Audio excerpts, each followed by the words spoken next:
Hello, everyone. Thank you for joining me. Welcome, welcome, welcome. Jessica Ritchie, owner and CEO of Ritchie Workforce Development. Look, I am super excited to be here today. First and foremost, thank you, everyone who hit that subscribe button. Because what we did was the month of February, right at the end, we did an all call for everyone to just hit subscribe as we really focus on growing the YouTube channel. And what was birthday was something strong. Let me tell you, in less than 2 weeks, we had the 50 subscribers. And for that, I say thank you.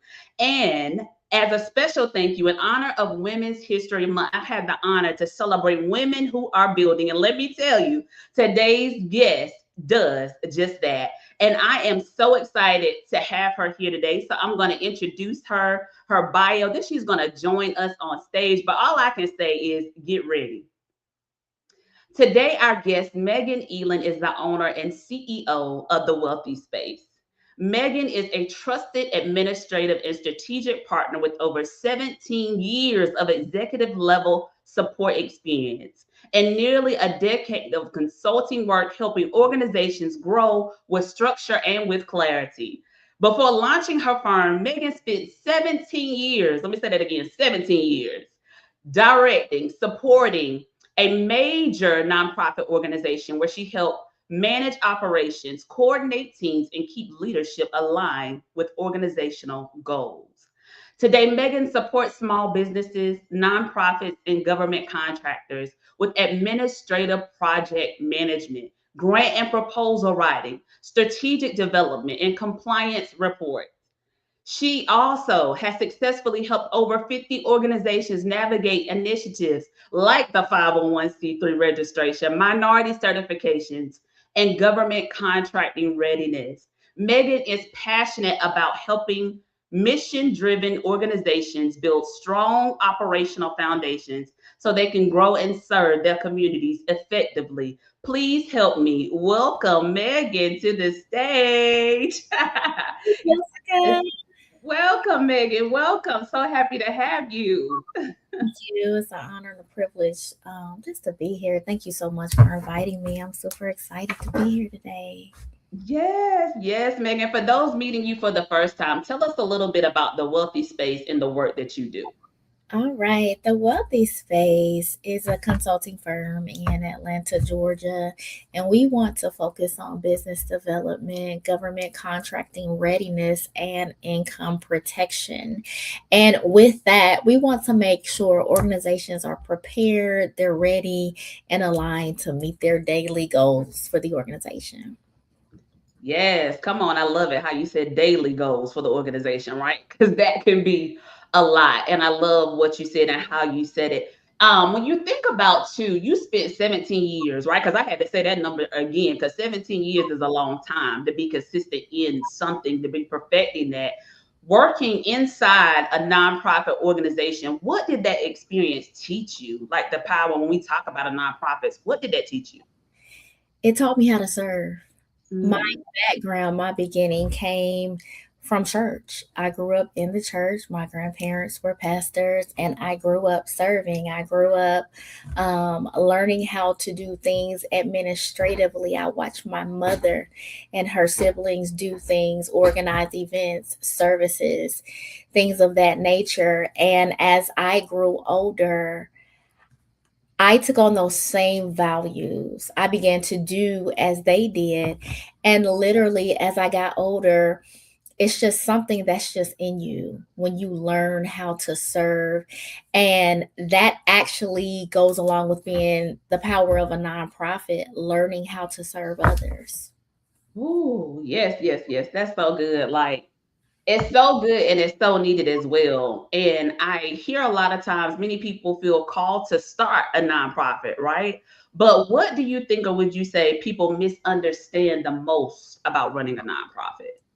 I think people misunderstand what a nonprofit really is. It's a mission driven organization that's called to serve the public or a community. Passion starts the nonprofit, but structure sustains it.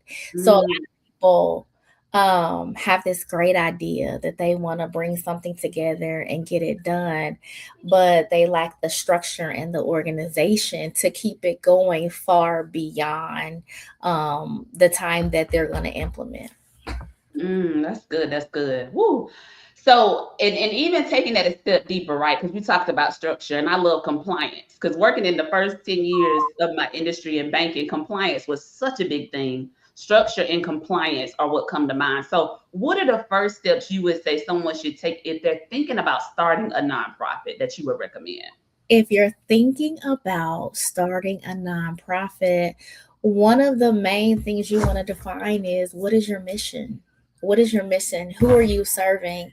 And a lot of times when you already serve people, sometimes you want to serve everybody, but you can't serve everybody. Sometimes we hear it in the business world, you have to niche down, but you have to know your mission. Once you have your mission and your goals, you want to define leadership roles. You want to make sure that everything is aligned according to what you need done. You want to have organized programs. What are you going to offer? How is it going to help the community? How is it going to benefit? You want to have financial accountability. We're not just going to be out here collecting money, getting grants, donations, and things like that, and not have financial accountability. And last but not least, you want volunteer coordination. You don't want to do this by yourself. You want to invite others to come in and help and assist you with what you need done. Mm, mm, mm, mm. Let me tell you, that was so full of just of nuggets. Like even when you were speaking my language, right? When you were talking about grants, when you were talking about others, right? But first and foremost, when you were talking about so because somebody's listening for the first time and somebody's already in it, they've been in it years, but they still haven't begun to generate revenue. So can you just briefly share an overview of what's really possible when we get that structure and that compliance? Now we've got things moving, we're ready. What does that look like to fund a nonprofit? What does it look like to fund a nonprofit? First, you want to be fundable. I call it fundable. You want to be ready to receive funds. Is your nonprofit set up properly? Have you registered with your state? Do you have an EIN number? Have you actually applied and sent in the 501c3 application? So many people I meet today say, "Oh, I'm a 501c3," but you are not. You don't have that determination letter from the IRS. That makes you legal, okay? That makes Mhm. you legal. Do you have a business bank account? Because we don't commingle funds in the nonprofit world. Do you have a business bank account? Um, how are you structured? Do you have a website? If you tell me you want to serve um, young girls who are aging out of foster care or battered women, do you have a website where I can go? Because before I work with you, I want to see the mission that you're doing. I want to see exactly the impact you're already making. And a lot of times, funders and organizations, they want to know if what you're doing is aligned with their mission and vision. If it's aligned with their mission and vision, they're going to give you funds, they're going to give you grants. So you want to make sure that you are set up properly, aligned. You want to make sure that you are pushing your nonprofit, you are promoting your nonprofit, you are working this nonprofit, because remember, you're serving the community. So you're not in it just to get grants and donations. That's the fun part of it. But are you actually serving? Are you actually making a difference? Are you actually making an impact? That's so good. And right along with that, because I heard you talk about a lot of people, when we think about the nonprofit, there are so many people doing it alone, right? Can you speak to that? Like, what does partnership look like in this arena? Like, how do they get partners? Or, because a lot of people are doing the work by themselves. Exactly. And you have to connect with people who are doing what you're doing. Literally, you have to have the vision that I can't do this alone. You can't do it alone. There are people all over the world who would love to assist you, but how do they find you? How do they contact you? How do they know, listen, this person aligns with this? So that's the point of, you have to talk about what you're doing. When you see a need, meet the need. If you know that you want to serve people who are homeless, contact homeless organizations, it's not so much people reaching out to you, but also you are reaching out to them. Outreach and inreach, it's going to go the same way. Yes. Outreach and inreach. I love that. And I love how you talked about doing connecting with people who are doing what you're doing, right? Because a lot of people see it as, oh my goodness, we have to look at this thing. How can we collaborate? How can we connect with people who are like-minded to get the work done? What is your mission? Like you talked about foundational pieces. When we think about the foundation pieces, I really want to go here. When I think about churches and I think about faith-based organizations, right? What advice would you give to them who want to expand, right? Because a lot of them have missions and they have a lot of things that they're doing. But what advice would you give to them to expand their community programs or formalize their nonprofit work? Wow, Jessica, that's loaded, because if you're in ministry, you're already called to be the hands and the feet of Jesus. Most of us who are in ministry, who are already in churches, we're already serving. We're serving the community. We're serving, as far as feeding the community. I know my church in Atlanta has fed over 150,000 people.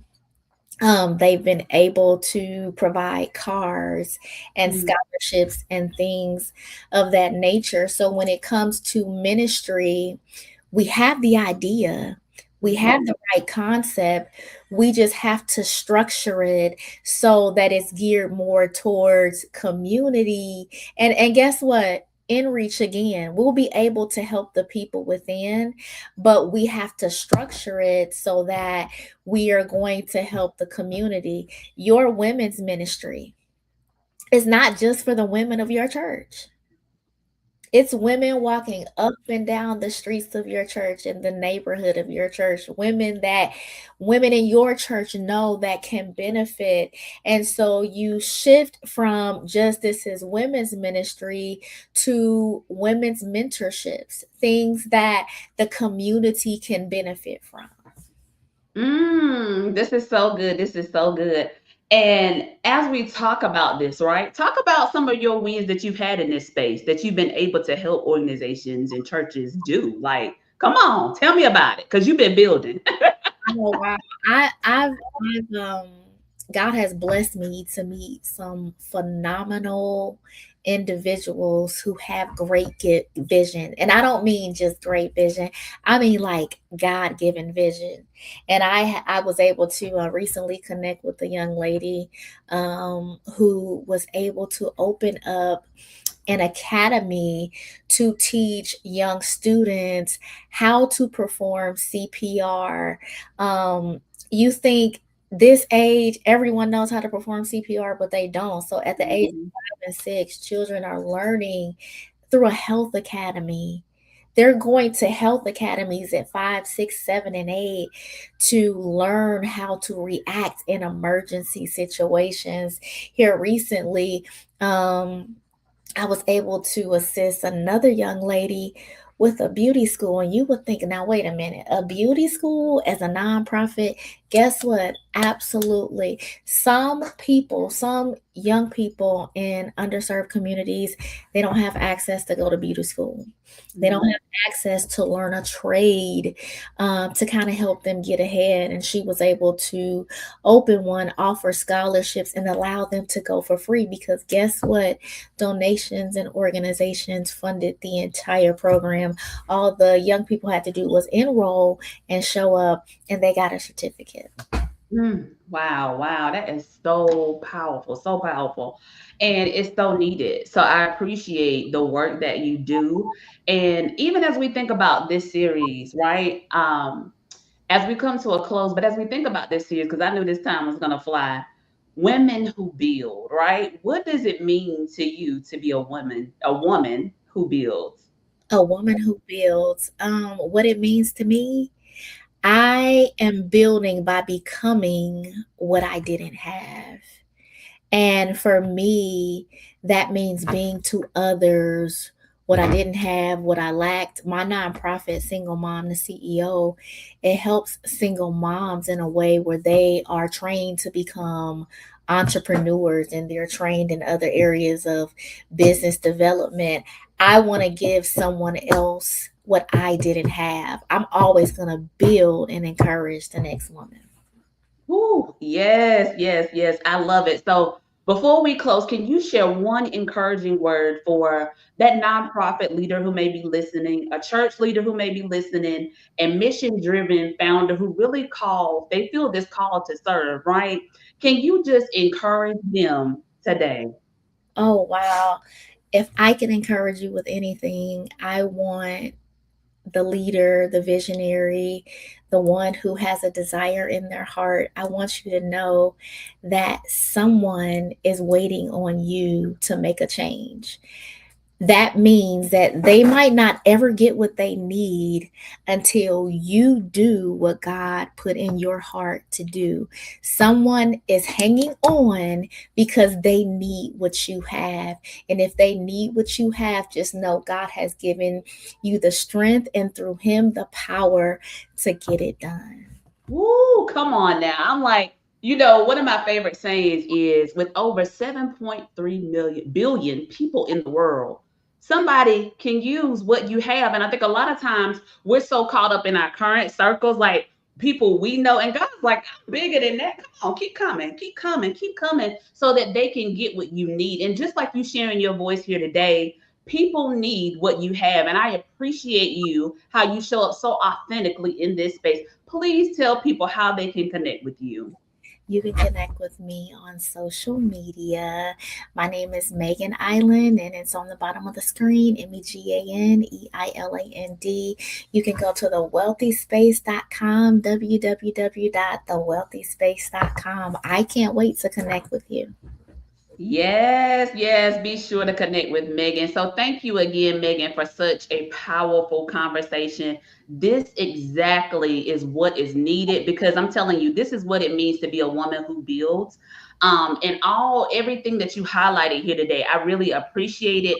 And I want to encourage everyone listening, catching the replay, drop replay in the chats, right? Let me know what encouraged you the most today. I hope that you're enjoying this series. Make sure that you stay connected, because we're building towards something really special that we'll be sharing on our final episode of this series on Sunday, March 29th. Let me tell y'all, time is flying. This is the second one out of the 5-part series, and then you're going to get a bonus on March the 29th. It's at 6 p.m. So trust me, you do not want to miss it. Make sure that you hit that subscribe button and you share this conversation with someone who's building something meaningful. And we'll see you next Sunday at 6 p.m. Thank you. Stay encouraged. Stay persistent. Remember, you got this.